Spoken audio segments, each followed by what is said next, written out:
Fernando, vamos lá então. A gente vai mostrar aqui, como de costume, a nossa análise financeira. A gente vai colocar aqui na tela para todo mundo acompanhar, mas eu já peço para vocês baixarem também lá no site que está disponível em PDF. Mas antes de mostrar para todo mundo, eu queria te ouvir um pouco sobre a situação financeira do Atlético. Você falou que tem algumas nuvens aí no cenário ainda, mas de certa forma dá para o torcedor criar uma esperança de que as coisas estão melhorando por lá? Eu acho que tem coisas assim importantes acontecendo com o Atlético como nunca aconteceram antes, né? E a gente vai falar um pouco mais detalhadamente disso, mas o Atlético era um clube que até 2014, principalmente, tá? Era um clube viciado, absolutamente viciado em prejuízos. É uma coisa impressionante. Você olhava todo ano o balanço do clube, você achava 20, 30 milhões de prejuízo como um relógio, né? E é curioso porque a abertura, a publicação do balanço do Atlético Mineiro, né, que é aquele documento que está no site, né, ele na verdade faz uma comparação dizendo que o clube teve um prejuízo um déficit, né, que é a palavra correta, de 6 milhões de reais no período de 2019, né, no ano de 2019, e que esse é o segundo melhor resultado do clube na história, né? Na história dele, na história recente nos últimos 16 anos, desde 2004. Pior apenas do que o superávit que eles tiveram de 2 milhões de reais em 2016. Porque até 2014, o Atlético, veja, o Atlético teve prejuízos de 2004 a 2014, nós estamos falando de 14 anos, né? Até 11 anos, né? O Atlético teve prejuízos que ficaram entre 20, no mínimo, 20 milhões, até 48 milhões de reais por ano, déficit. Todo ano, de 20 a 48 milhões. Esse negócio turbinou o endividamento do clube. O Atlético é um clube de endividamento alto, elevado, 655 milhões de reais, endividamento líquido. Mas que a gente vê que nos últimos anos houve uma certa mudança na forma como o clube vinha sendo gerido, financeiramente falando. Tá? Porque a ressalva sempre, ganhou a Libertadores, sobre o Calil, né, quer dizer, aumentou os gastos e tudo mais, mas teve a resposta em campo. Não vou entrar nesse ponto, eu vou me ater à questão financeira. Eu acho que o clube entendeu que você tem que ter, obviamente, um limite, né, ao ritmo de endividamento que vinha marcando o Atlético nos últimos anos.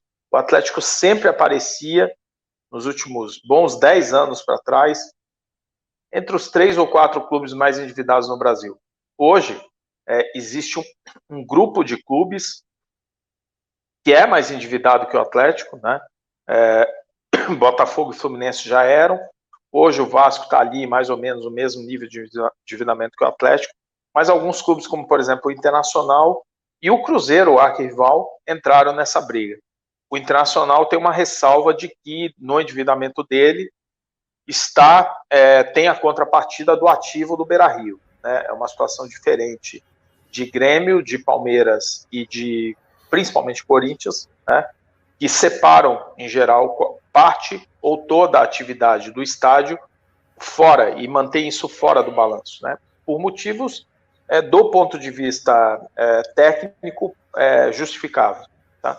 Mas no caso do Atlético, o que a gente percebe foi que o clube vinha numa trajetória de endividamento descontrolado. Eu bati muito nisso nos anos aí, até o ano 14, 15, bati demais, assim, usava o Atlético como um exemplo de clube que não cuidava da sua situação financeira, sucessivos déficits. Aqui a gente pode dizer assim, naquele período de 4 a 14, nós estamos falando de 350 milhões de reais de prejuízo, tá, no período.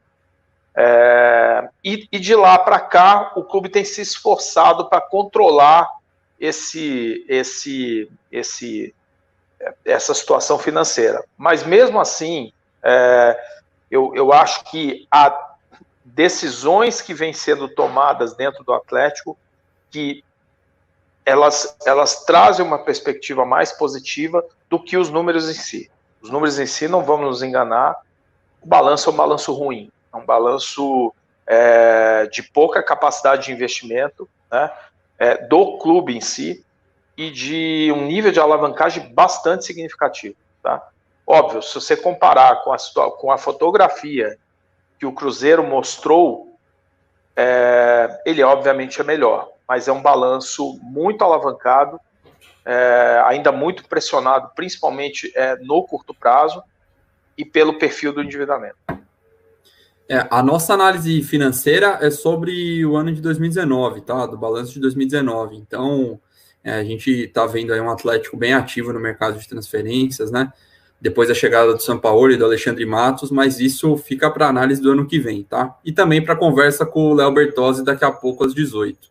Mas tudo que a gente for falar aqui é o resultado do ano de 2019. O Fernando, só para a gente já entrar no relatório, o Paulo Henrique Bandeira pergunta aqui se a situação do Galo é pior do que a do Inter. Em termos de faturamento é menor, né? O Inter fatura mais, mas a relação com a dívida é parecida, com a ressalva que você fez sobre o estádio do Inter, né?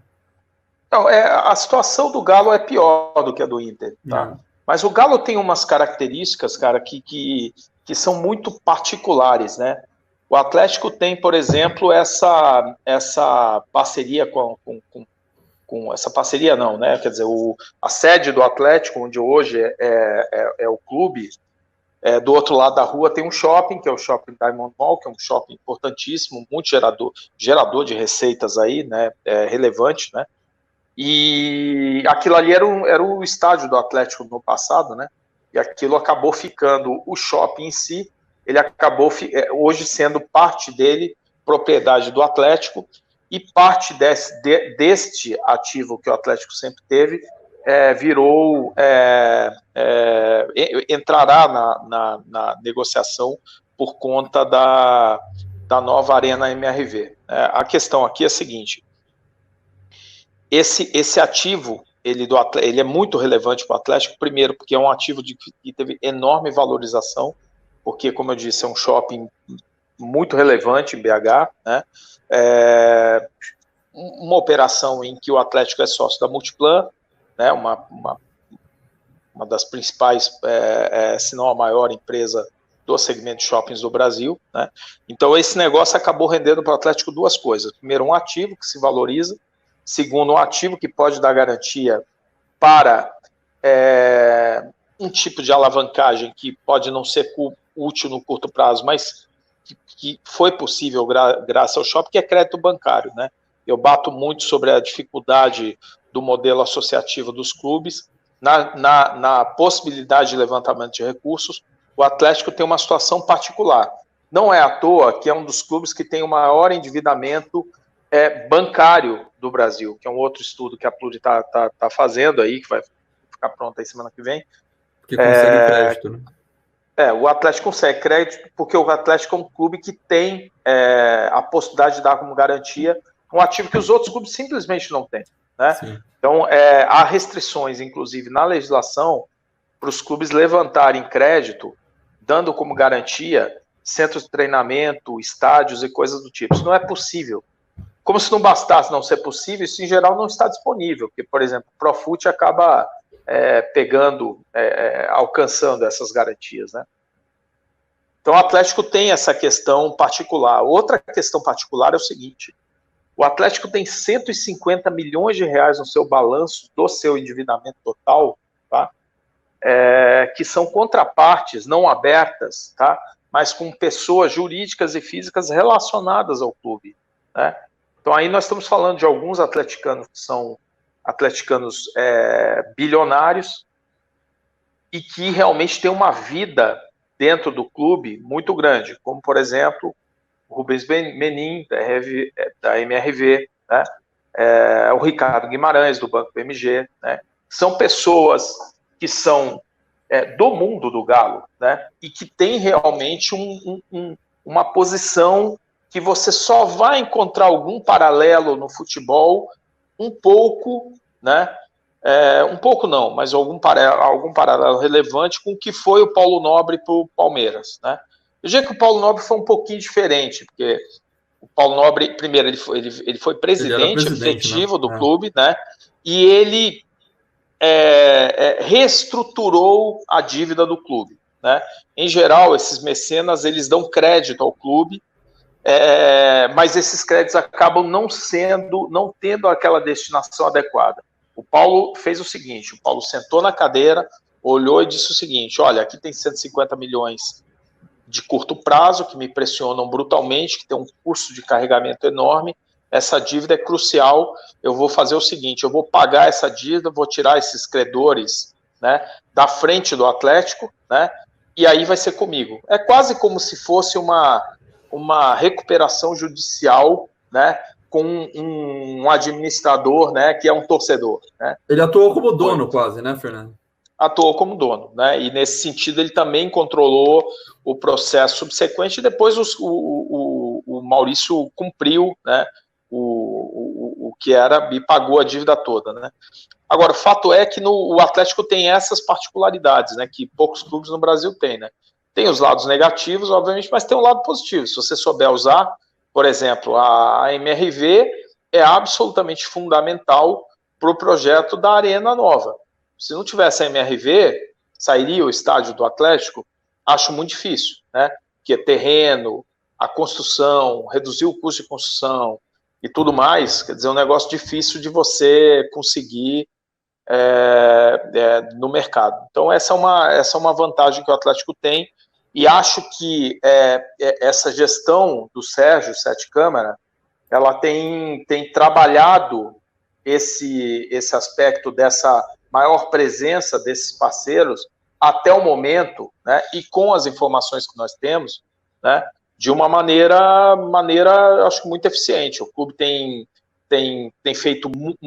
Veja, o Atlético é um clube que ainda tem na cabeça de muita gente do mercado, né, não estou falando do torcedor, mas do mercado, aquela frase do Calil, da época em que ele era presidente, em que perguntaram para ele, o Atlético não tem departamento de marketing.